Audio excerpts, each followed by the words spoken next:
Bonjour à tous et merci d'être avec nous ce matin. Et nous avons beaucoup de plaisir de vous retrouver sur notre mythique plateau du restaurant Opéra de Paris pour cette nouvelle séance des contrepoints de la santé. Bonjour Philippe. Voilà, nouvelle séance des contrepoints de la santé avec notamment Philippe Leduc, avec qui j'animerai ce débat, et notre ami Renaud Degas de Presse Info Plus. Je salue nos confrères journalistes et puis je salue également nos partenaires avec beaucoup de plaisir. Point Vision, François Pelen est avec nous, le groupe Pasteur Mutualité, MSD et BVA. Et nous présenterons ce matin également un sondage passionnant, Philippe, que Odile Pexoto de BVA nous a préparé ou concocté. Voilà, merci de nous suivre également sur les réseaux sociaux. Vous pouvez poser vos questions sur hashtag Contrepoint Santé. Nous recevons 2 parlementaires à point nommé. Nous suivons parfaitement l'actualité. Philippe va nous le rappeler ce matin, alors que le PLFSS a été débattu toute cette semaine, enfin même une semaine dernière, au Sénat, chez vous, au Palais du Luxembourg, et que la stratégie nationale de santé, proposée par Madame Buzyn, la ministre de la Santé, est soumise à consultation auprès des Français en ce mois de septembre. Il faudra que nous en parlions dans ce mois de novembre. Merci, c'était pour vérifier que vous étiez vigilant, mon cher Philippe. Les contrepoints sont donc comme il se doit dans l'actualité, avec le président Alain Milon, président Les Républicains de la Commission des Affaires sociales du Sénat, et le sénateur des Bouches-du-Rhône, Michel Amiel, vice-président. Là, on a réuni toute la commission, les contrepoints ont retrouvé toute la Commission des Affaires sociales, vice-président. Donc, nous analyserons les éléments du débat. Nous allons surtout essayer de comprendre quels sont les enjeux d'avenir de notre système de santé. Philippe. Tout à fait, Pascal. Le sondage réalisé par BVA nous servira de fil rouge, de fil conducteur pour ce débat, pour vous questionner. Mais on va tout de suite commencer, et ça sera Renaud Degas qui nous détaillera tout à l'heure les enseignements de ce sondage sur la stratégie nationale de santé, sur les défis à venir sur le système de santé. Mais on va commencer tout de suite par une donnée qui est assez impressionnante quand même du sondage de BVA. 73% des Français considèrent que le système de santé au cours des 5 dernières années s'est dégradé. Beaucoup dégradé pour 25% des Français, et c'est plutôt dégradé pour 48% des Français. Donc c'est énorme. Alors, première question quand même, vous qui êtes sénateur depuis un certain temps, qui êtes aussi médecin généraliste, vous avez exercé la médecine, vous, dans l'agglomération de Marseille, vous à Sorgues, donc vous connaissez particulièrement bien le système de soins. Pourquoi les Français ont-ils un tel sentiment de dégradation, et comment inverser la tendance, bien sûr? Michel Amiel, peut-être. Oui, je ne suis pas très étonné de ces chiffres. Je crois qu'un des premiers points qui les explique, c'est les délais pour obtenir un rendez-vous. Ça devient véritablement problématique. Et bien évidemment, c'est étroitement lié à une démographie médicale qui est en berne, si on peut s'exprimer ainsi. Pour obtenir des rendez-vous dans certaines spécialités, je pense à l'ophtalmologie, je pense à la gynécologie, et aussi un sujet qui nous est cher à tous les deux, c'est la pédopsychiatrie. C'est un véritable parcours du combattant. Et ça, rien que cela explique le sondage, à mon sens. Vous n'êtes pas étonné, mais c'est quand même incroyable qu'en France aujourd'hui on en arrive là. Oui, alors après, la qualité des soins proprement dite, je ne pense pas qu'elle soit véritablement en cause. Il serait peut-être intéressant de reposer une question qui revient souvent dans ce type de sondage, c'est la confiance qu'ont les gens en leurs médecins, que ce soit médecin généraliste ou médecin spécialiste. Et à mon avis, cette confiance est toujours assez importante. Mais ces délais extrêmement importants, la baisse de la démographie médicale, la difficulté de l'accès aux soins, et encore plus dans certains territoires, il faut le dire clairement. Quand je dis certains territoires, immédiatement on pense à la ruralité, c'est pas aussi simple que ça. À Marseille ? À Marseille, qui n'est pas véritablement un milieu rural, c'est certains quartiers où les médecins, disons-le clairement, ne veulent plus exercer pour un certain nombre de difficultés liées à l'insécurité, à la qualité de vie et de l'exercice. Alors Alain Milon, même explication, vous n'êtes pas étonné, mais qu'est-ce qu'il faut faire ? Je suis complètement d'accord avec ce que vient de dire Michel Amiel sur les difficultés de pouvoir rencontrer un médecin, sur les difficultés de pouvoir avoir un rendez-vous.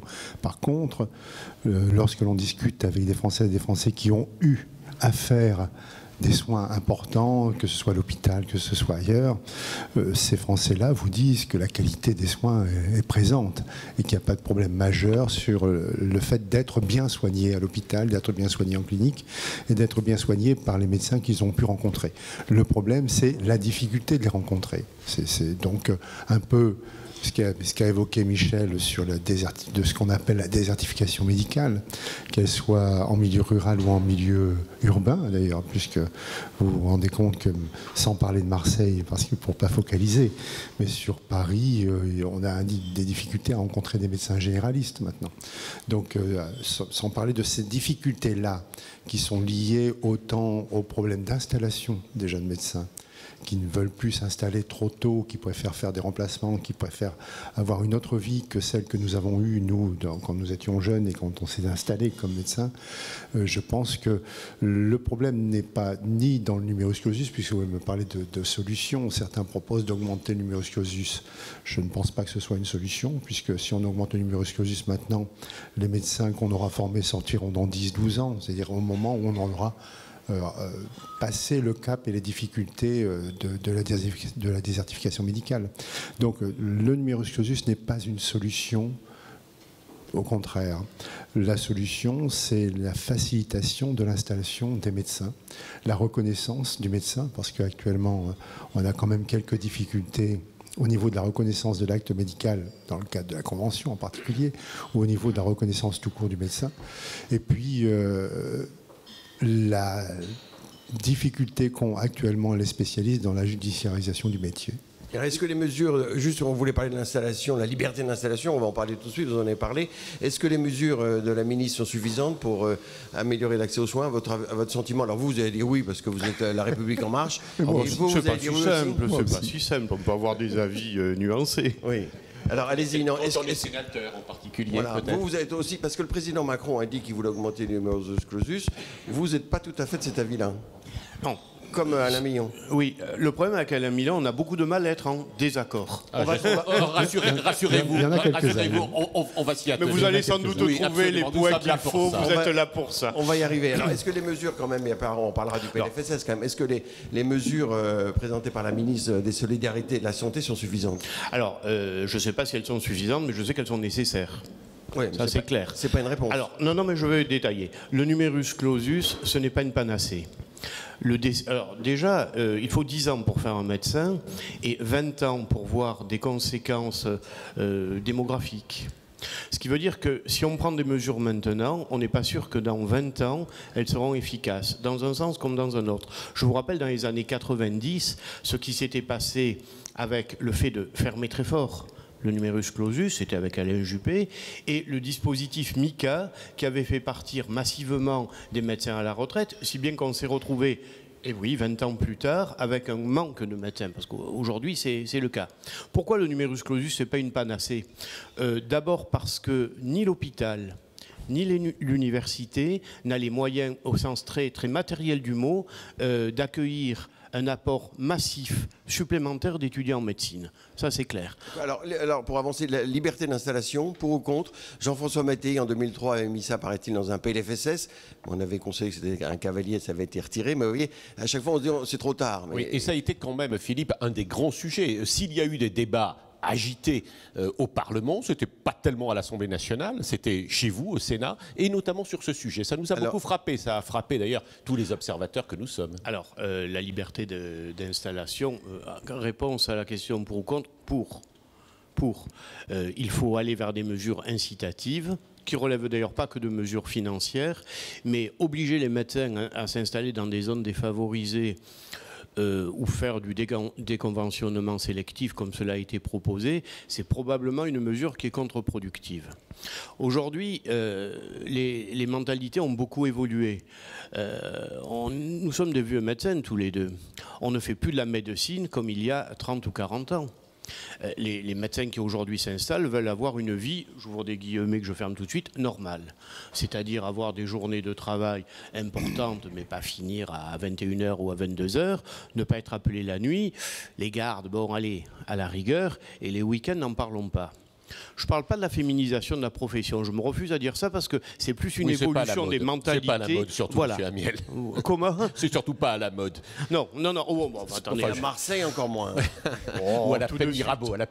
Les peines Mirabeau. Les peines et non pas la peine sur Uvonne. Hein, ne mélangeons pas tout. Alors, Alain Milon, liberté, pour conclure sur ce sujet, liberté d'installation, vous aussi, vous êtes contre les sénateurs qui sont agités fortement au Sénat? Et qui viennent, excusez-moi, mais qui viennent souvent d'ailleurs de votre camp politique, Monsieur Milon. Ils viennent de tous les camps politiques. Là, c'est clair que les mesures coercitives proposées au Sénat, beaucoup plus d'ailleurs, en effet, vous avez raison, qu'à l'Assemblée nationale, viennent de tous les camps politiques. LR essentiellement parce qu'on est les plus nombreux, mais également le centre et le Parti socialiste. Bon, oui, vous êtes plus nombreux au Sénat. Hein, au Sénat, c'est ça, oui, on avait compris. Je parlais bien du Sénat. Et donc, il y a surtout un chef de file dans ces mesures coercitives, c'est Moret, le sénateur Moret, qui est sénateur centriste. Ces mesures, elles ont été refusées de justesse cette fois-ci. Il a fallu quand même un scrutin public pour qu'on les refuse, avec l'accord de la ministre, qui ne veut pas non plus de mesures coercitives et qui souhaite des mesures incitatives, comme l'a dit Michel Amiel, mesures incitatives qui ne sont pas obligatoirement des mesures incitatives de type financier. Donc ça, c'est une évidence. Il ne faut pas non plus croire que les médecins courent après le fric en permanence.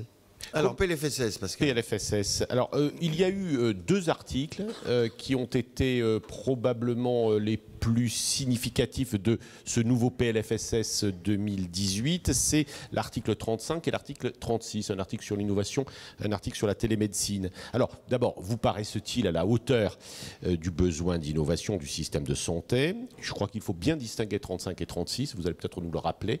Et puis, ouvre-t-il, comme le dit d'ailleurs le directeur général de la Sécurité sociale, Nicolas Revel, ouvre-t-il un nouveau cadre qui permettra enfin à la pratique de la télémédecine de décoller? Votre sentiment dans votre camp, Monsieur Amiel? Oui, clairement. Je répète ce que je disais en matière de nouveaux modes d'exercice. Les jeunes médecins aujourd'hui, à la limite, sont en désaccord total avec les syndicats médicaux qui les représentent, je suis désolé de le dire. Ils veulent être salariés. Le paiement à l'acte, à mon avis, est quelque chose de complètement dépassé. Ça va prendre du temps. Parce qu'au niveau des syndicats médicaux représentatifs, on n'est pas sur cette version-là. Vous auriez dit ça avant d'être sénateur, quand vous étiez généraliste? Ah oui. Vous le pensiez déjà? Ah oui. Et vous aussi? Après avoir exercé 35 ans. Il y a tellement longtemps que je ne suis plus que je ne sais pas. Non, moi j'ai arrêté il n'y a que 3 ans. Oui, je sais. En libéral, hein, vous avez été complètement libéral. 100% libéral. J'avais une activité 100% libérale. Oui, tout à fait. À fait. Et vous avez été le maire des Pennes Mirabeau. Presque 20 ans. 20 ans. Les Pennes, je ne me suis pas trompé. Donc, le salariat, vous aussi, vous pensez que les jeunes médecins veulent être salariés? Alors, je n'ai pas dit salariat, j'ai dit tourner le dos au tout paiement à l'acte. Ça peut être de nouveaux modes de rémunération forfaitaire, comme cela est d'ailleurs proposé. Parcours de soins, parcours de santé, encore mieux, parce que le parcours de santé, contre le parcours de soins, intègre aussi la notion de médecine préventive. Aujourd'hui, la médecine préventive n'est pas rémunérée. Alors, comme le disait Alain, il ne s'agit pas de tout ramener à des questions de fric, mais quand même. Je veux dire, cette tarification à l'acte est véritablement dépassée et il faut du temps pour la faire évoluer, mais je suis persuadé qu'on va y arriver.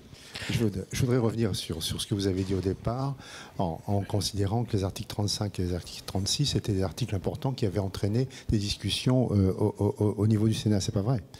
Les discussions au niveau du Sénat ont été faites sur l'article 7 et l'article 11. Je cherche les histoires. Pardon? Tu cherches la bagarre. Oui. Alors dites-nous l'article 7 et 11. On est là pour ça un peu aussi. L'article 7, c'est le financement de la sécurité sociale qui est quand même un petit peu complètement changé puisque c'est la CSG essentiellement. Et l'article 11, c'est le fameux RSI. Oui. Vous n'imaginiez pas, Monsieur Milon, que nous n'allions pas vous interroger également sur ce sujet? Je l'espérais. Vous pensez que c'est une étatisation? Nous aussi, nous montons en gradation.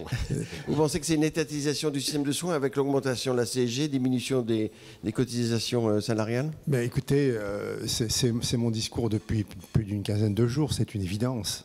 Le changement de financement de la sécurité sociale, passer d'un financement assurantiel à partir des cotisations à un financement budgétaire et par les impôts, c'est faire contrôler au moins les recettes pour l'instant, l'ensemble des recettes de la sécurité sociale par Bercy directement.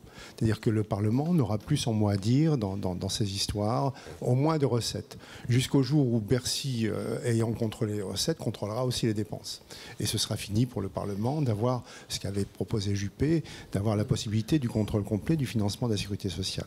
Donc ça, c'est pas moi qui le dis en plus, c'est M. Durlement directement. Durlement, pardon. Durlement. Non, c'est pas Durlement. Durlement, c'est la Cour des comptes. Voilà, qui a fait le plan Juppé, rappelons-le. Oui, tout à fait. C'est Darmanin. Darmanin. C'est Darmanin qui, par 2 fois au Sénat... C'est curieux que vous oubliez Darmanin, parce qu'il était chez vous, non, Darmanin? Oui, c'est un lapsus révélateur. Docteur, lapsus révélateur. Oui, c'est un lapsus révélateur. C'est pas la même génération non plus. Mais M. Milon, est-ce que vous ne pensez pas que quand même, la couverture maladie devenant universelle, le financement doit devenir universel? Entre Bismarck et Beveridge, éternel débat, est-ce qu'il y a une évolution qui n'est pas anormale? La couverture maladie était universelle avant d'être budgétée par les impôts. Donc il n'y a aucune raison qu'elle change. Le vrai problème, c'est aucune raison qu'elle change. C'est pas ce que je voulais dire. Si elle change, il faut prévenir l'ensemble des Françaises et des Français que le système change. Or ça n'a pas été fait. Donc pourquoi pas le changer? Vous pensez franchement que les Français n'ont pas conscience que la sécurité sociale, depuis quelques années, va vers la voie de la fiscalisation? Ça m'étonne. Darmanin dit clairement que désormais, la CSG financera la sécurité sociale, et il dit clairement, puisque j'avais critiqué le fait que ce soit Bercy qui contrôle, il dit clairement qu'il faut faire confiance aux fonctionnaires de Bercy. On fait confiance aux fonctionnaires de Bercy pour la recette, bien évidemment, moins pour les dépenses, puisque si on contrôle les dépenses, on va contrôler tous les systèmes de santé. Donc, il le dit, c'est pas moi qui le dis, c'est le ministre lui-même. Donc, c'est vraiment un problème que je considère, moi, comme étant majeur dans l'avenir de l'universalité de la sécurité sociale. On peut prendre un autre exemple, c'est l'universalité de la politique familiale. Elle n'existe plus. Suppression des allocations familiales, conditions de ressources, diminution des quotients familiaux, suppression progressive de la PAJE, c'est quand même des choses qui montrent bien la politique familiale telle qu'elle a été définie après la Deuxième Guerre mondiale, dans le cadre de son universalité, est très remise en cause actuellement, et pratiquement, elle n'existe pratiquement plus. C'est devenu une politique sociale plus qu'une politique familiale. Tu permets ? Monsieur Milon, quand les syndicats ont perdu, il y a quelques années, déjà la main sur la sécurité sociale, vous ne m'aviez pas donné l'impression que vous vous étiez insurgé? Non, mais c'était à eux de le faire. Non, mais de fait, il y avait vous en avez même été, enfin votre gouvernement que vous souteniez à l'époque, c'est lui qui était à la manœuvre à l'époque. Oui, tout à fait. Mais au moins, il l'avait donné au Parlement. Et c'est le Parlement qui décidait. Là, il n'y a même plus le Parlement dans l'affaire. Alors, Michel Amiel, est-ce que vous êtes pour cette étatisation? Est-ce que c'est une étatisation d'abord? Et est-ce que Bercy a tout pouvoir? Est-ce qu'il faut avoir peur de Bercy? À Bercy, ce ne sont que des administratifs, quand même. Et le président de la République a été à Bercy, mais ça, il ne l'avait pas dit, mais tout le monde s'en souvenait. Tout le monde s'en souvient. On lui a beaucoup reproché, d'ailleurs. Cela dit, le président Macron, dans son interview Fleuve au Point en septembre, a dit qu'il voulait rentrer dans cette logique de fiscalisation de l'assurance maladie. Donc ça a été dit. Alors le débat n'a pas été ouvert. Est-ce que c'est une bonne chose? Oui, alors il faut se méfier des mots. Partons d'un constat, le PLFSS 2018. Est-ce qu'il y a une fiscalisation du budget? Je pense qu'en étant de bonne foi, la réponse est forcément oui. On peut être pour, on peut être contre, mais la réponse est oui. Là où je rejoins Alain, il ne faudrait pas que Bercy, au-delà de tout clivage politique, devienne le seul référent en matière de budget. Et le pire des dangers, selon moi, je le dis, peut-être que ça évoluera dans ce sens, je serai contre ce jour-là, c'est qu'il n'y ait désormais plus qu'un budget. Vous savez que... Alors, c'est difficile pour les Français, ce n'est pas des choses évidentes, que l'on fusionne le budget du PLF et du PLFSS. Je suis contre. Voilà, PLF, c'était la finance totale. C'est le budget général de l'État, hors sécurité sociale. Alors, c'est vrai qu'on peut avoir cette crainte, parce que qui dit fiscalisation dit recentrage sur l'État. C'est une réalité. Mais je voudrais quand même partir d'un autre constat, et sur lequel, là, tout le monde, ou presque, est d'accord, c'est le déficit et c'est la dette. Est-ce qu'on peut continuer comme ça? Bon, Le je peux déficit rentrer. se réduit et la dette se réduit depuis 2 ans. Alors, la dette. Cela étant, l'Europe, ce matin, la Commission européenne nous a encore alerté que la France c'est n'était exact. pas très brillante. Sur le budget. Alors, raison de plus. On peut s'attarder 2 minutes sur un point technique, parce que celui-là, il C'est me tient à cœur, fondamental. même si je ne suis pas un fiscaliste ni un financier. C'est comment financer. Il n'y a pas, à part le Parti communiste, on l'a vu, qui plus de moyens, plus de dépenses, taxer le grand capital. Bon, si on part de ce principe, pourquoi pas? Ils sont quand même très minoritaires. Comment financer alors? TVA ou CSG? Il y a eu une ligne de partage très nette, mais qui en définitive a été vite abandonnée. Au départ, les Républicains ont dit on veut la TVA. Je vais vous dire en un mot pourquoi je suis contre en prenant un exemple concret. Nous, on a dit on veut plutôt la CSG. Mais dans un deuxième temps, le débat n'a pas eu lieu TVA-CSG. Moi, je me suis fait invectiver pour essayer de l'avoir abordé selon un certain angle. La TVA, pour moi, très simplement, est injuste en prenant un exemple concret. Quand dans un budget, vous payez, je dis, 200 € de TVA, ce n'est pas la même chose si on paye 200 € de TVA sur un revenu de 1500 € ou sur un revenu de 5000 €. Alors, plutôt que de parler de fiscalisation, de recentrage, qui sont des choses qu'on peut entendre, revenons-en à l'universalité. Passez-moi la vulgarité, on se gargarise tous du Conseil national de la résistance et de son esprit. Bah, je suis désolé, le monde a changé. C'était dans l'après-guerre, et Dieu sait ce que cette idée est généreuse, le rapport Larocque, enfin, il y a eu des choses admirables de fait, et nous nous sommes toujours inscrits là-dedans. Sauf que, et j'en reviens à l'histoire du financement, il y a eu les 30 Glorieuses, il y a eu les baby-boom, dont nous sommes, sauf qu'on est devenus des papy-boom. Et je viens, heureusement pour nous d'ailleurs, au deuxième volet de ma tentative d'explication financière, parce que c'est complexe. Pourquoi la CSG? Bon, assiette très large, et elle taxe tous les revenus. Et les retraités en particulier. Et j'y arrive. Et là, on dit, ah non, mais pas les retraités. D'abord, je voudrais rétablir la vérité. Il y a un seuil qui est à 1400 €. Si vous rajoutez la suppression de la taxe d'habitation, vous voyez que ce seuil est nettement plus élevé. Mais on ne va pas rentrer dans un débat purement financier. Je dis simplement que la notion de solidarité entre les générations, c'est aussi de faire participer notre génération au déficit que nous avons créé. On a profité de tout. De tout. On a profité, bon, bien sûr, de la reconstruction du pays, du plein emploi. Alors, sur un plan sanitaire, puisque nous sommes médecins tous les deux, on a profité de la libération, parce que les papy-boom, baby-boom, c'est aussi des post-68 si on met une connotation un petit peu polémique. On a profité de la libération des mœurs, on a profité de la pilule, et il n'y avait pas encore le sida. Donc on a bien compris, il y a un pour débat la CSG, voilà. y compris pour les retraités, Voilà. même si, à titre personnel, je le dis, vous voyez, je ne suis pas un béni oui par rapport à ce que peut dire le gouvernement, j'aurais préféré un seuil un peu plus élevé, c'est-à-dire 1600 € au lieu de 1400. Coût de l'opération, 4,5 milliards. Comme vous l'avez rappelé, monsieur, on est rappelé à l'ordre par l'Europe, où on trouve ces 4,5 milliards. Donc pas de risque d'étatisation, et ce qui se passe en Angleterre aujourd'hui avec le Ah NHS, si, il y a un risque d'étatisation. On est d'accord. dans le mauvais là-dessus. sens du terme, on va dire, parce que l'État, c'est pas toujours Au pareil. mauvais sens du terme, pour moi, c'est un recentrage financier, et que Bercy devient finalement le ministère tout-puissant des décisions en matière des recettes et en matière de dépenses. Ça, nous ne le voulons pas, et très honnêtement, je ne pense pas que nous y arriverons, même si, à travers certains propos qui ont été tenus par certaines personnes, le risque existe. Alain Milon, Oui, vous pensez que le risque est plus important? il est total. Moi, ce que je voudrais revenir un petit peu, c'est sur ce qu'a dit d'une manière un peu insidieuse Michel Amiel sur le fait qu'il n'y a pas eu de débat sur la TVA au Parlement. Il n'y a pas eu de débat sur la TVA au Parlement parce qu'on n'a pas le droit d'avoir un débat sur la TVA au Parlement, dans la mesure où le gouvernement a décidé de mettre en place la CSG et que les parlementaires ont un texte sur lequel ils doivent travailler, pas un texte sur lequel qu'ils peuvent proposer. On ne peut pas, on n'a pas le droit en plus de remplacer la CSG par la TVA Vous au l'avez fait, niveau du pourtant. Non, au niveau du Parlement, non. Non, pas du tout. Non. On n'a pas le droit de le faire, c'est anticonstitutionnel. Et puis, on tombe directement sous l'article 40. On crée un impôt et le Parlement n'a pas le droit de créer des impôts.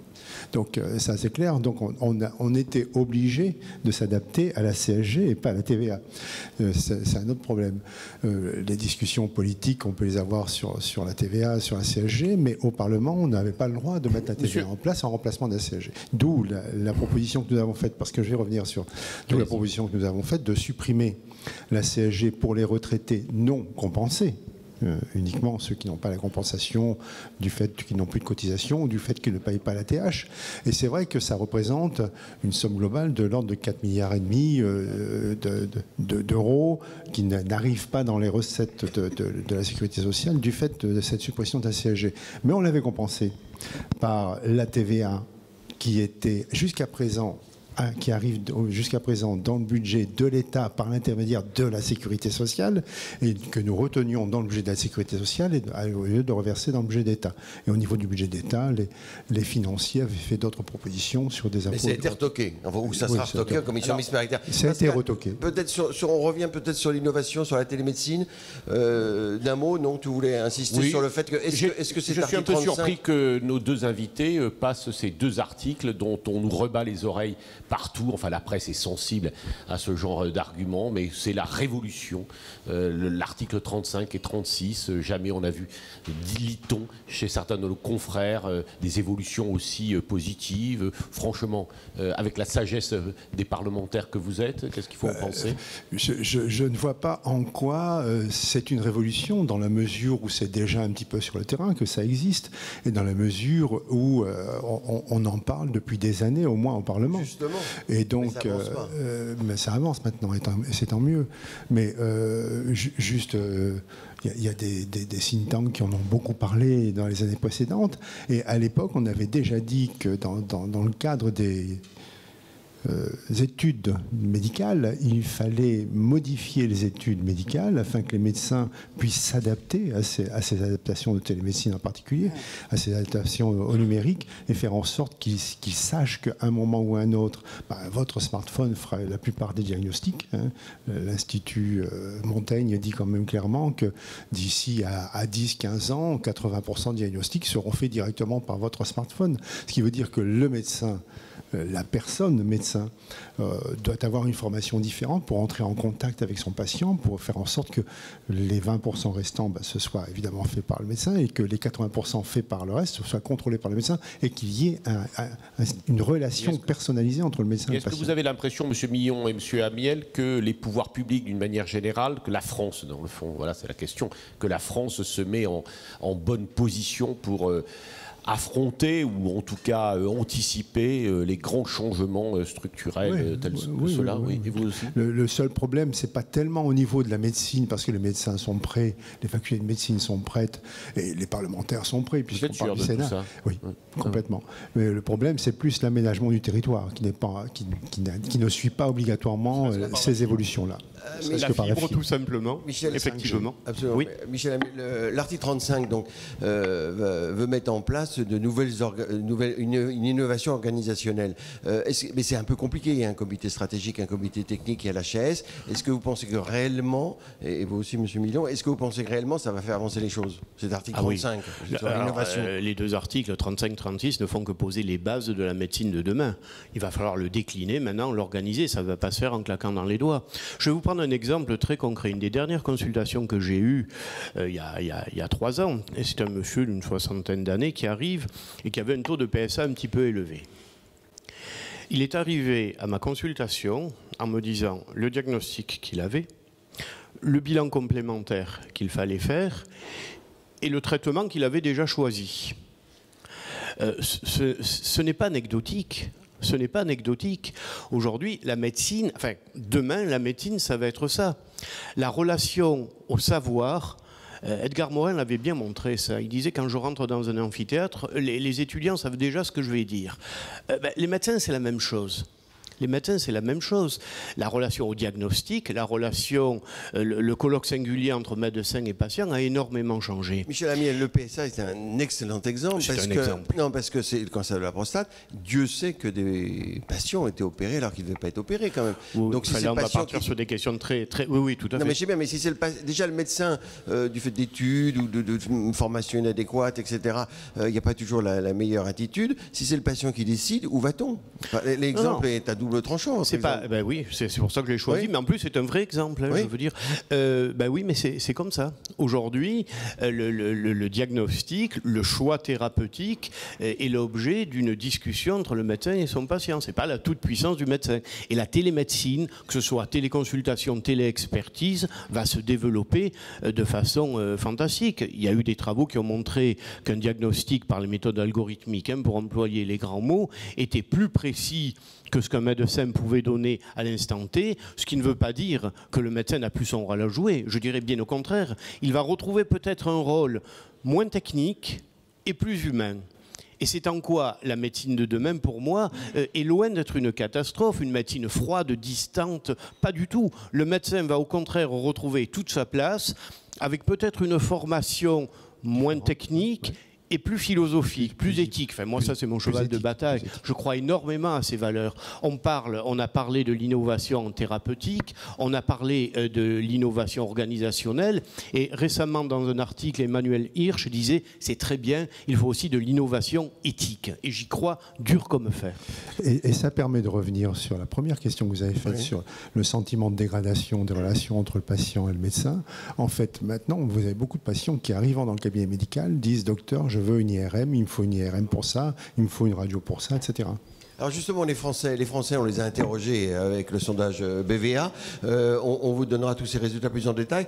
Mais Renaud Degas va nous en donner les principaux enseignements sur la stratégie nationale de santé, en particulier proposée aujourd'hui par la ministre. On va voir que, juste je déflore un tout petit truc, elle n'est pas très bien connue pour l'instant. La concertation est assez limitée si on en croit sondage. On vous écoute.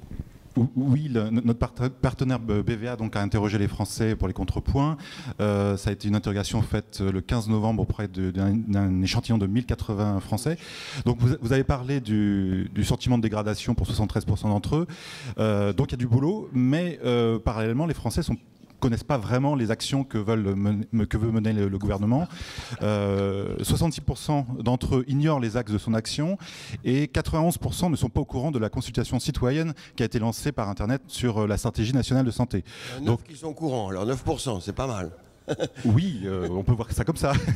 Dans le détail, pourtant, alors, quand on regarde un petit peu dans le détail, et ça c'est peut-être un peu plus inquiétant sur le fait qu'il faille rabâcher beaucoup, seuls 17% des Français citent la prévention comme étant une priorité d'action du gouvernement. Pourtant, moi j'ai cru comprendre que depuis cet été, c'était rabâché déjà. En revanche, 60% citent la qualité et l'accès du soin et 20% la lutte contre les inégalités de santé. On peut voir là aussi que, bien sûr, c'est un discours de Mme Buzyn, mais c'est un discours qui est aussi ancien précédemment, donc il faut que ça s'incruste pour que ça soit retenu. Encore plus dans le détail, quand on cite les différentes actions, la plupart des mesures sont largement publicitées puisque plus de 90% appuient les axes d'action qui leur sont cités. Toutefois, et là aussi ça note un effort à faire, et on voit que le travail ne va pas être forcément facile, les 3 mesures les moins soutenues sont quand même des choses qui ne sont pas anodines. C'est le développement des génériques, la vaccination et la téléconsultation. On est vraiment donc au cœur des mesures qui sont portées par le PLFSS et la stratégie nationale de santé. Et pourtant, c'est soutenu quand même largement plus de 60%. C'est 64, 68, 72, mais c'est quand même en retrait par rapport aux les autres mesures. Si vous voulez en savoir plus sur les détails de ce sondage, il est d'ores et déjà en ligne sur le site de la veille des acteurs de la santé, et il vous sera envoyé par mail avec les comptes rendus et la synthèse. Voilà. Et si je rebondis sur les questions de la salle, oui, il y en a quelques-unes. Sur hashtag contrepoint santé, noté. Pour aller, ça va dans la continuité. Il y a 2 types de questions, puisque c'est sur l'offre et la répartition. La première, c'est que une question un peu ouverte sur les nouvelles technologies qui pourraient améliorer l'obtention d'un rendez-vous chez le médecin. Est-ce que c'est la panacée? Est-ce que c'est un des outils et sinon il en faut d'autres? Une deuxième question sur le fait de dire, certes, il n'y a pas de coercition dans le PLFSS, mais c'est quand même de la responsabilité des politiques de travailler sur l'offre de soins. Et donc, aujourd'hui, que faire vraiment pour améliorer? Parce qu'on peut toujours être dans l'incitation, mais si ça ne marche pas quand même, c'est les Français qui ne peuvent pas avoir accès à la médecine. Et la troisième chose, c'est salariat libéral. Visiblement, il y a une question qui dit en gros, c'est pas trop la problématique. La problématique, c'est l'exercice au quotidien dans le territoire, et c'est là-dessus qu'il faut se pencher au-delà du statut d'exercice. Donc ça, c'est pour l'offre de soins. Sur le financement, une question de dire oui, le débat Bercy, il ne faudrait pas qu'il devienne tout puissant. Il y a quand même beaucoup de syndicats médicaux, de professionnels de santé qui savent depuis longtemps que pour négocier sur leur avenir, sur leur etc., il faut négocier avec Bercy autant que la santé, et ça fait longtemps. Donc il est déjà central depuis longtemps. Et la deuxième question sur le financement, c'est TVA ou CSG. Est-ce vraiment la question? Parce que c'est une chose très technique, donc il y a l'aspect pédagogie auprès des Français.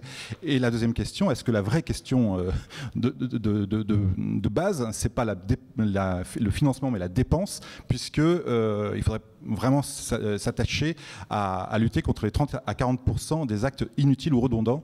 Voilà. Alors, vous avez déjà répondu à pas mal des interrogations. Sur les actes inutiles, justement, alors la ministre... Elle a bombardé là-dessus, oui. Elle a bombardé. Elle s'est appuyée sur le rapport de l'OCDE, selon lequel il y aurait 30% d'actes inutiles ou redondants. Et bon, effectivement, il faut lutter contre ça. Par rapport au sondage, deux remarques. Je pense qu'effectivement, bon, ce gouvernement arrive, mais c'était déjà de par le passé, on ne communique jamais assez en matière de santé.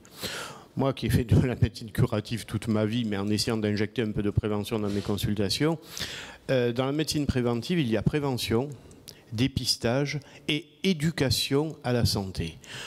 Pour moi, l'obligation vaccinale, pour prendre cet exemple, que j'ai soutenu à fond, pour autant, c'est un échec, le fait de le rendre obligatoire, d'une vraie politique de santé publique. Si on oblige les gens à faire quelque chose, ça veut dire qu'ils ne veulent pas le faire spontanément. Et ça, moi, ça m'interpelle. Je crois qu'à part quelques agités du bocal, tout le monde est d'accord pour dire qu'il faut vacciner. Enfin, vraiment, hein, les gens qui vous disent « oui, mais on n'a pas assez de recul », c'est pas vrai. Luc Montagnier, c'est un agité du bocal pour vous? Non, bon, sur le sujet... vous savez, c'est l'argument d'autorité. Vous répondez oui. Ben, non, c'est l'argument d'autorité. L'argument d'autorité, c'est l'argument selon lequel, parce qu'on a une immense compétence en la matière, on est compétent en tout. Mais il ne s'agit pas, je ne pense pas qu'il soit anti-vaccinal, il est contre l'obligation. Ce n'est pas du tout la même chose.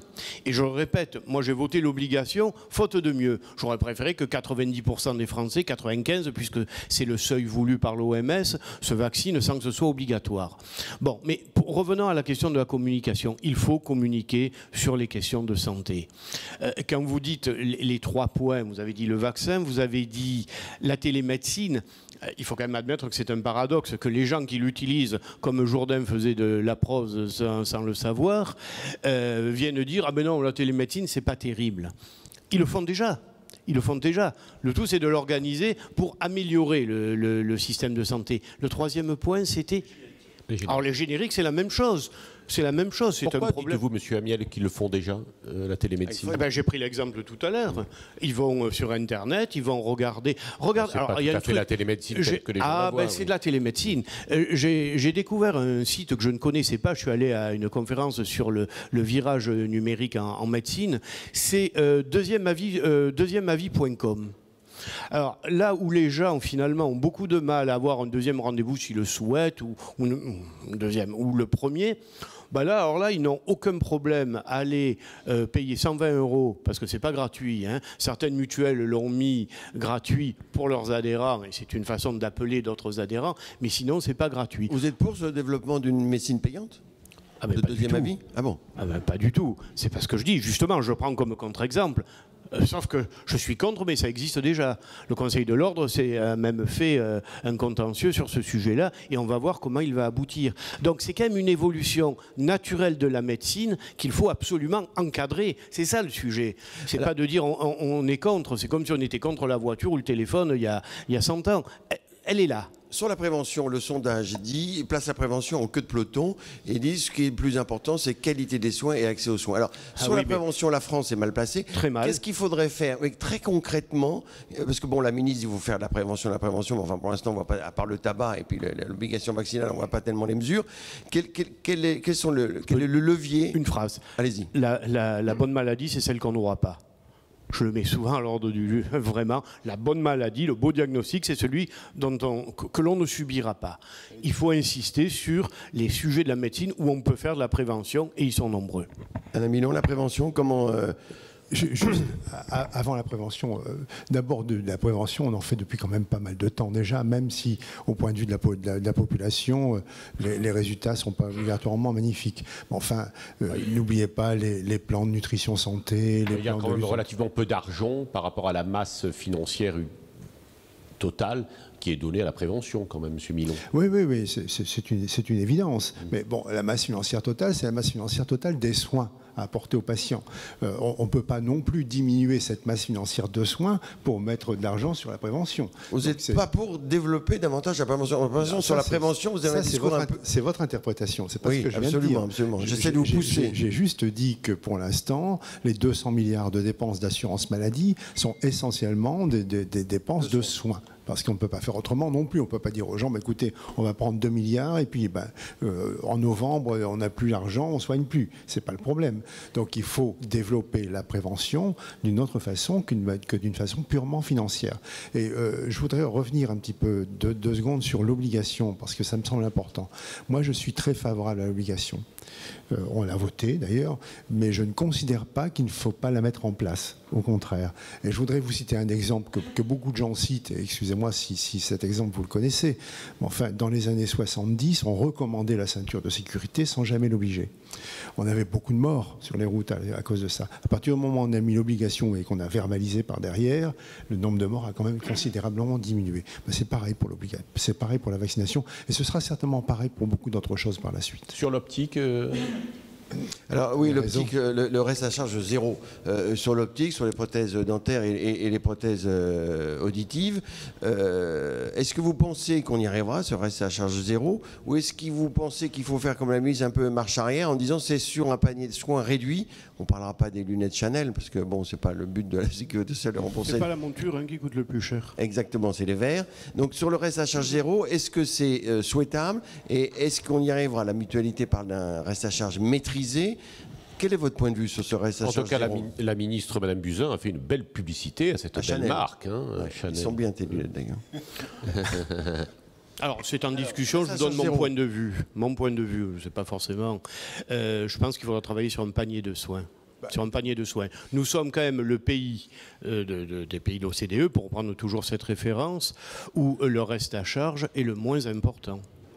Oui, alors, moi, je voudrais... Assurance maladie complémentaire. Après, assurance maladie complémentaire, ça fait partie du jeu. D'autant que la place des complémentaires santé peut évoluer justement dans le sens que nous évoquons. Complémentaire santé, ce n'est pas uniquement compléter le remboursement, c'est peut-être participer elles aussi, d'une véritable politique de santé publique en matière de prévention, justement. Travailler sur le panier de soins, ça veut dire quoi? C'est sortir certaines prestations du panier de soins remboursable. Il y aura des choix à faire. Alors, exemple concrètement, parce qu'on en parle depuis longtemps. Je ne peux pas vous donner un exemple concret là comme ça, mais il y aura des choix à faire. Homéopathie, cure thermale. Non, je ne suis pas là pour attaquer l'homéopathie ou la médecine thermale. Non, mais quand vous dites ça, si vous dites ne donnez pas d'exemple... écoutez, je vais vous prendre un exemple. Il y a eu ce débat dont on est sorti pas mal, même avec le gouvernement précédent, sur le médicament innovant à travers le Sovaldi. Bon.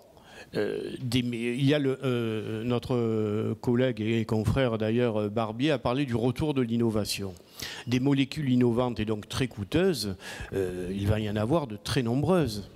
Alors, s'il faut être un petit peu provocateur, il est certain qu'entre permettre l'accès aux soins entre des molécules innovantes qui vont sauver des vies, des dizaines de vies, et le remboursement, allez tant pis je me jette, de l'homéopathie ou des cures thermales, moi mon choix il est fait. Hein. Et le vôtre, Alain Milon, il est fait, votre choix? À Sorgues, vous n'avez pas de bain thermal, de À Sorgues, il n'y a pas un peu de cure thermale? Non. Non.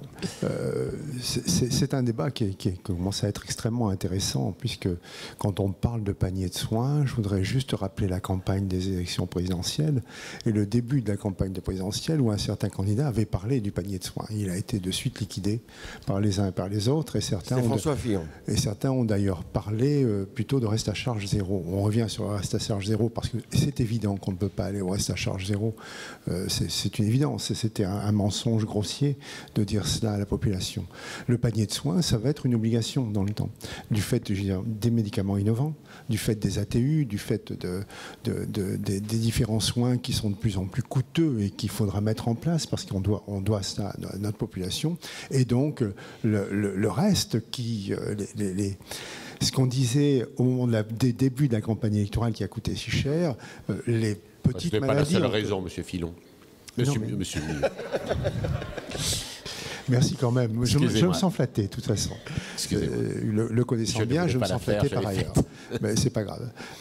C'est pas le problème d'ailleurs. Ce que je veux dire, c'est le vrai problème, c'est que cette discussion qu'on a eue au tout début de la campagne sur le panier de soins revient maintenant, 1 an après quasiment, et c'est la vraie discussion. C'est le vrai problème qui va y avoir au niveau de l'avenir, de la façon dont on va donner les soins aux Françaises et aux Français. Est-ce qu'on continue de soigner une angine virale en la remboursant à 100%, ou est-ce qu'on continue de soigner une maladie de Waldenstrom qui coûte horriblement cher, où on dit non? Le sujet est d'importance, et vous permettez juste une chose, c'est que si le panier de soins se met en place, on va avoir d'un côté la sécurité sociale qui prendra en charge les maladies graves, c'est-à-dire 80% de l'ensemble des soins, et les organismes complémentaires qui prendront le reste, avec donc une part de plus en plus importante dans le système de soins des organismes complémentaires qui, pour l'instant, se plaignent d'être des financeurs aveugles. Et quand ils disent « nous sommes des financeurs aveugles », ça veut dire « nous voulons désormais contrôler aussi les dépenses ». Mais on découvre également qu'ils ont beaucoup de moyens. Hein, Monsieur Millon, beaucoup trop de moyens, selon vous. Si on a bien compris, vous êtes pour un reste à charge zéro sur un panier de soins resserré. Il a dit qu'il ne croyait pas au reste à charge zéro. Mais ça, je voudrais que Monsieur Millon revienne. Pascal. Monsieur Amiel revienne là-dessus. Je suis perdu. Non, mais justement, mais c'est ce que vous dites. Monsieur Millon, c'est bien ça. Vous êtes... Ça ressemble quand même, Millon, Fillon. Non, mais vous dites que l'assurance maladie obligatoire doit prendre sur un panier de soins resserré du 100%, c'est des ALD, et le reste, au premier euro, à des assurances maladie complémentaires. C'est ce qu'avait présenté, en effet, François Fillon. Bon, en utilisant cette expression petit risque, gros risque, il a vite fait marche arrière. Donc ça, c'est clair. C'est ce que j'allais dire. Michel Amiel. Le débat est lancé. Et on peut le lancer d'une façon non polémique. Effectivement, dans sa campagne, François Fillon avait fait marche arrière. Alors après, vous savez, la politique, c'est ça aussi. Il y a les sujets tels qu'on les aborde d'une façon technique, responsable, et puis de temps en temps, il y a aussi derrière de dire, oh là j'ai fait une bourde, je vais me faire tancer. C'est une réalité. C'est une réalité. Ça s'appelle aussi d'ailleurs, ça vaut pour tous les camps, le courage en politique. Un philosophe Cynthia Fleury a écrit quelque chose de très sympa là-dessus, le courage en politique, savoir prendre ses responsabilités. Moi, je dis simplement, il faut lancer une réflexion, opposer le gros risque au petit risque, parce que c'est de ça qu'il s'agit en termes simples. Comment ? Ne vous y risquez pas. Ça coûtait cher à François Fillon. Oui, mais enfin bon, comme je ne suis pas candidat à quoi que ce soit aujourd'hui, je peux me permettre de dire ce que véritablement je pense. Non, je pense que ce n'est pas opportun. Il faut lancer une véritable réflexion. Il faut aussi, je reviens quand même aux actes, on en a très peu parlé, à la pertinence des actes. Est-il véritablement utile, parce que c'est comme ça que ça se passe, d'aller 3 fois voir le médecin au départ pour une rhinopharyngite ? Avec en plus un véritable scandale. Alors là, je le dis, ce sont les médicaments d'accès direct. Tant que c'est du paracétamol ou de l'ibuprofène, encore que pourquoi pas. Vous avez tous les vasoconstricteurs dont on connaît les dangers, et régulièrement depuis 20 ans, on nous dit « oulala, c'est dangereux », mais on ne fait rien. Alors ça se passe comment? D'abord on amène le petit parce qu'il a le nez qui coule, parce que la maman est inquiète. Si le médecin fait bien son boulot, il va lui donner du sérum physiologique. 2 jours après elle revient parce que tout à coup il a de la fièvre, il va rajouter du Doliprane, et puis à l'usure il aura l'antibiotique. Bon, à un moment donné, là peut-être que, et je reviens à l'éducation à la santé, ces consultations ne sont pas véritablement utiles. Et on revient à ça. Mais opposer le petit risque au gros risque quant au remboursement et au partage entre complémentaires et sécurité sociale, là, il y a peut-être danger. Et vous pensez que les complémentaires santé peuvent prendre en charge au premier euro un certain nombre de pathologies? C'est ce que souhaite Alain Milon. Je pense qu'il y a une réflexion à avoir sur les finances. Non, mais sur les finances des complémentaires santé. Quand on voit l'argent qu'elles dépensent, ne serait-ce qu'en matière de publicité, mais c'est colossal. Elles sont obligées, il faut bien qu'elles gagnent des clients. Mais il y a peut-être d'autres moyens de le faire. Dites-moi, je peux poser, le temps presse, donc on va vous poser quelques questions comme ça, tout d'un bloc. Pensez-vous, alors les syndicats dentaires, c'est très important aujourd'hui, négocient ou renégocient la convention. Pensez-vous qu'ils vont effectivement rentrer dans le jeu conventionnel? Sur les réseaux de soins, quelle est votre position sur les réseaux de soins? Faut-il les développer et à quelles conditions? Également, on voit beaucoup de pharmacies dans les centres-villes qui souffrent beaucoup, certaines fermes, votre sentiment. Et puis, un petit mot quand même sur ce que devrait devenir ce tiers payant généralisé, généralisable. On n'y comprend pas grand-chose finalement. Alors très rapidement, très rapidement, bon, sur le tiers payant, on a la même position, c'est-à-dire que la ministre indique qu'il ne serait plus généralisé mais généralisable. Nous sommes favorables. D'ailleurs, l'ensemble du Sénat, sauf la partie gauche. Oui, mais je vous demandais comment ça va se passer, parce que personne ne sait exactement. C'est généralisable. Au-delà de la sémantique. Ça veut dire que le médecin lui-même pourra décider en fonction, évidemment, de son patient, s'il lui laisse ou pas le tiers payant, s'il lui met ou pas son tiers payant. On l'a fait tous ici, tous les médecins qui sont présents à la salle. Je vois notre ami Kerr Tabac. On l'a fait, on le fait régulièrement. Quand on a des patients qui ne peuvent pas nous payer, on n'exige pas, on ne les met pas à la porte. Donc on ne change rien de ce qui se faisait jusqu'à présent. C'est ça ce que on doit comprendre. On a la possibilité de mettre en place ce tiers payant pour les patients qui en ont besoin. Ce qui est possible, n'est pas obligatoire. Voilà. Ce qui me semble être une excellente solution. Sur les réseaux de soins, moi j'ai pris des positions qui sont d'ailleurs celles qui ont été prises par la majorité du Sénat maintenant. C'est-à-dire que nous n'étions pas favorables à l'installation des réseaux de soins, que ce soit en optique ou en dentisterie. Maintenant qu'ils sont installés, ce que nous souhaitons, évidemment, ce n'est pas leur élimination, on pense que c'est guère possible, mais c'est qu'ils soient obligatoirement ouverts. Ce qui n'est pas le cas actuellement. Il y a des réseaux ouverts, des réseaux fermés. Vous êtes plutôt favorable aux réseaux ouverts? Tous ouverts. Sans exception. Sur les réseaux? Oui, qu'est-ce qu'on entend par réseau? Oui, non, voilà. Non, mais parce que l'autre aspect, je suis d'accord avec Alain Milon sur la première partie, mais l'autre aspect d'essayer de faire de la médecine en réseau, j'y suis très favorable. Mais pour ça, ça rejoint une des choses que je disais en commençant, c'est le problème de la rémunération. Quand vous allez par exemple à des concertations en cancérologie où assiste bien sûr le chirurgien, le radiothérapeute, le chimiothérapeute, le généraliste n'est jamais là. Non pas qu'on ne l'ait pas invité, mais c'est qu'il ne peut pas y aller parce qu'il ne va pas, passez-moi l'expression, planter une consultation ou une demi-consultation dans une matinée pour participer à ces RCP. Et pourtant, c'est fondamental. Oui, et en plus, les cancérologues ne le lui demandent pas en général. Si, parfois oui. Parfois oui. Moi, je vois dans plusieurs hôpitaux marseillais, nous recevions régulièrement une invitation à participer à RCP. Et c'était très bien. Mais bon, après, il y a la possibilité de le faire. Rémunération forfaitaire, rémunération selon un parcours de soins, voire un parcours de santé, ça me paraît une solution. Donc cet aspect-là des réseaux, je suis très favorable. Alors il y avait deux questions. Un mot sur les chirurgiens dentistes, la convention et les pharmacies. Et les pharmacies qui souffrent visiblement. On est souvent alerté sur ce sujet. Non, sur les réseaux, alors pour bien expliquer à la salle, moi je ne parlais que des réseaux qui avaient été installés par la loi Leroux, on est bien d'accord. Le reste, que les médecins travaillent ensemble en réseau, etc., je suis complètement favorable. On parlait de cela, oui. Pour ce qui est de la convention des dentistes, de ce que je peux entendre, de ce que je peux voir avec l'ordre et avec les syndicats des dentistes, il semble qu'ils aient la volonté d'obtenir un résultat cette fois-ci et d'aller jusqu'au bout de la convention et de signer la convention. Il semble.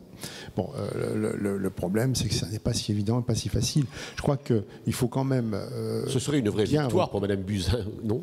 Ce serait une belle victoire. Peut-être pour les syndicats aussi. D'abord pour les dentistes. Pour la santé. Pour la santé d'abord. Pour la santé. Bah, oui. Je pense que Mme Buzyn a eu raison de faire une marche arrière par rapport à ce qu'avait fait Mme Touraine. Elle a eu raison de faire confiance à nouveau et aux organismes de sécurité sociale et aux syndicats de dentistes, de chirurgiens dentistes. Et donc, les gens maintenant qui savent qu'ils ont la confiance des ministres doivent obtenir un résultat. Sinon, c'est pas la peine de demander à ce qu'on... Sur les pharmacies dans vos villages ou dans vos petites villes? Nous considérons, là aussi, c'est une position commune, mais là, une position commune de l'ensemble des parlementaires. Nous considérons que dans le cadre de l'aménagement du territoire, les pharmacies telles qu'elles sont installées, les officines telles qu'elles sont installées, participent à cet aménagement du territoire et que quand on constate la disparition de la poste, la disparition de la perception, la disparition même des sous-préfectures parfois, le fait que les pharmacies restent encore comme ça installées, il faut les soutenir. Celles qui souffrent, c'est plutôt dans les grandes villes, dans les grands centres, oui, dans les centres des grandes villes. Même si certaines souffrent énormément, il faut probablement les aider pour qu'elles persistent. Sur la psychiatrie, le temps oui, passe. Michel Amiel, bon, vous êtes d'accord, j'ai l'impression, sur les pharmaciens et sur les chirurgiens dentistes. Vous avez mené une mission d'information sur la situation de la psychiatrie des mineurs en France. Alors, vous insistez sur l'amélioration, là encore, de la prévention, sur un repérage précoce, sur une continuité des soins et sur renforcer le pilotage et la reconnaissance de la psychiatrie des mineurs. Alors, vous l'avez présenté au printemps dernier. Est-ce que ce constat qui était dit dur quand même, et Dieu sait que la pathologie mentale représente un coût et une morbidité très importante en France, comme ailleurs d'ailleurs, mais c'est le premier coût, je crois, pour l'assurance maladie. On évolue à 30 milliards si on fait une évaluation médico-économique, pas uniquement en matière de santé. Voilà, et on en parle peu. Alors évidemment, plus on prend tôt, mieux c'est, donc c'est la problématique des mineurs. Est-ce que ça a avancé? Est-ce que votre rapport a servi à quelque chose? Il est sorti il y a 6 mois, c'est pas beaucoup. Est-ce que vous pensez qu'il y a une prise de conscience? Vous étiez président de cette mission, vous étiez rapporteur, on vous écoute. Alors, je sais, pour m'en être entretenu avec elle, que Agnès Buzyn est très sensible à ce sujet. Elle a eu le rapport, elle doit en parler prochainement avec des professionnels. Là, je vous quitte dans une demi-heure pour aller parler de ce rapport, justement. Alors après, les effets... Pour le moment, ce n'est pas au bout de 6 mois qu'on peut voir les effets, d'autant qu'on part d'une situation extrêmement critique. Si on part du départ, alors parlons pas de prévention, dépistage, tout ça a été dit. Parlons des études. Aujourd'hui, un grand nombre d'universités n'ont pas de professeurs de pédopsychiatrie. Donc, s'il n'y a pas d'enseignement en pédopsychiatrie, on ne peut pas former de pédopsychiatres. Et donc, après, il manque effectivement de pédopsychiatres. Je dis bien de pédopsychiatres. Je pense qu'il y a une véritable spécificité à la psychiatrie des mineurs. Donc, j'espère de tout cœur que cela sera suivi d'effet, parce que ça a des conséquences, pas seulement sanitaires, mais sur la société. Il y a le volet hospitalier également. On a fermé des lits. Alors, la fermeture des lits, ça pourrait faire l'objet à elle toute seule d'un véritable débat sur le virage ambulatoire. Qu'à un moment donné, on souhaite ne pas hospitaliser en psychiatrie et en particulier en pédopsychiatrie des jeunes patients, ça part d'une excellente intention. Sauf que dans la vraie vie, à un moment donné, on se retrouve confronté à des situations désastreuses, en particulier en matière d'urgence. Et l'hospitalisation sous contrainte augmente. Alors, oui. Forcément, puisque si on ne participe pas d'une prévention et d'un dépistage, les troubles psychiatriques vont se développer. Et qui dit troubles qui se développent, à un moment donné, on se retrouve en situation de crise au sens fort du mot, de crise sanitaire. Donc effectivement, tout ça est un... Donc vrai sujet, et on vous réinterrogera dans un an. Vous pensez oui. À peu près, vous êtes d'accord Il était le rapporteur, j'en étais le président. Donc il n'y a pas de dissension au sein de l'équipe. Là-dedans, aucune, dans la mesure où les conclusions doivent être faites et par le rapporteur et par le président. Moi, juste une chose à ajouter sur ce qu'a dit Michel, c'est que si les Français constatent une dégradation de l'accès aux soins, ce qui ne me semble pas être tout à fait vrai. La vérité quand même, c'est que la psychiatrie en France est complètement sinistrée à tous les niveaux, et en particulier la pédopsychiatrie, puisque pratiquement maintenant, il y a 20% des facultés de médecine qui n'ont plus d'enseignants en pédopsychiatrie. Sur ces sujets. Donc ce sont des sujets extrêmement importants. Absolument. Alors, une dernière question. Dernière RSI. Avant de conclure, le RSI, est-ce que vous êtes favorable à sa suppression? Est-ce que vous pensez que c'est une bonne chose? En un mot, parce qu'il faut qu'on conclue. 10 secondes. Oui, 10 secondes. Oui. Est-ce qu'on risque un accident industriel sur le RSI? On l'a déjà eu de toute façon, l'accident industriel. 10 secondes, je suis pour que le RSI soit adossé au régime général. 1 million.